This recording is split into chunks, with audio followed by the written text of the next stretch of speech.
Hello, this is Virgil Labrador, Editor-in-Chief of Satellite Markets and Research, and we're here at Milcom 2014 in Baltimore, Maryland with Jack Waters. He's the CEO of Xiplink. It's a Canada-based company, and Jack, it's been a couple of years since we did this interview, so can you give us an update on your company and what's its position right now in the market? Yeah, thanks, Virgil, and good to see you again here at the show at Milcom in Baltimore. Yeah, Xiplink, like a lot of smaller companies, has been very busy in the last couple of years.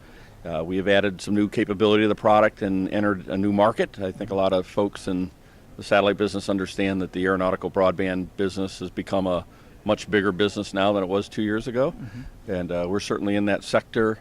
A lot of things have happened in a couple of years. Our revenues are up. The employee count is about the same. We've got about 30 employees. Right. And we're just about to open our U.S. regional headquarters. So that's going to happen here in about 2 months. So that's Right. exciting news from Xiplink. Yeah, aeronautical, that's a pretty good market to be in right now, right? It is. Yeah, we're with the leaders, GoGo Communications. That's public and well known. We're on all their aircraft that have either a satellite link or more than one air-to-ground link, and that's worked out well. The user surveys are very positive on that, and the industry trends as far as uptake are very high in that marketplace.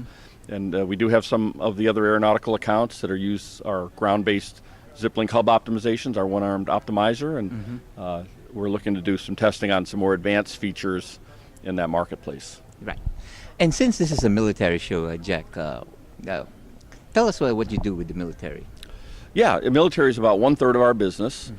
We have kind of an equal distribution of revenue from U.S.-based DoD and worldwide Department of Defense. Very, very strong with the Singapore National Defense, some of the European defense agencies. And what customers use us for in the military typically is to overcome encryption. Encryption takes away the TCP acceleration capabilities of most modems, and so then they'll add our device to re-accelerate, if you will, TCP IP, and then we'll add other values to that. We'll do header compression, we'll do link balancing, taking maybe 1 to 4 links to aggregate the bandwidth, and do some other value-added features for the military.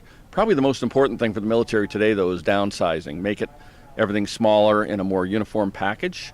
Xiplink has always been good at virtualizing Xiplink in a smaller package or combining it on a small single board computer so that the military can reduce the weight requirements of the accelerator. Right. Jack, how you said it's 1/3 of your business, the military. Is that a growing portion of your business, or? No, that's a fixed portion. That's a good question. So, year in, year out, we can pretty much count on that military side being about 1/3. The growing part is the aeronautical broadband. That's probably 50% of our business at this point in time, and it's growing much more rapidly. The other parts of our business are just standard telco infrastructure, building cellular backhaul or a one-armed optimizer in a satellite operations environment. Right. Well, what do you think of the military market, though, in general? There's a lot of budget cuts, sequestration, etc. How does that impact your company? Yeah, it's been a real tough road, I think, for us and all of our federal friends over the last couple of years. Sequestration took care of some of the business, slowed it down, and what we're seeing is a gradual growth right back to the old days. So between ourselves and friends of ours that we have that follow that marketplace, it seems as though the worst is behind us. And like a large tanker ship, it takes a long time to get it moving again, and now it is moving again, although it's not at full speed. And we do expect it to hit full speed here in the next couple of years. Right. Well, finally, Jack, what else can we expect from Xiplink in the next few months?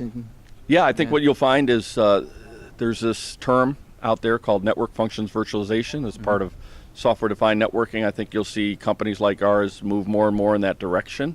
It's more of a way where a customer can buy a standard piece of hardware and just load on software modules as they need it, controlling their hardware costs and making more uniformity within their system. We've already done that in the early stage for a few customers. You'll see that. You'll see us making some new announcements for some new customers pretty soon that'll be very exciting. We've added this link bonding capability to our product that has enlarged our market, and we'll be expanding that feature set pretty soon to include more links beyond satellite, right? Satellite and potentially WiMAX and some other connections.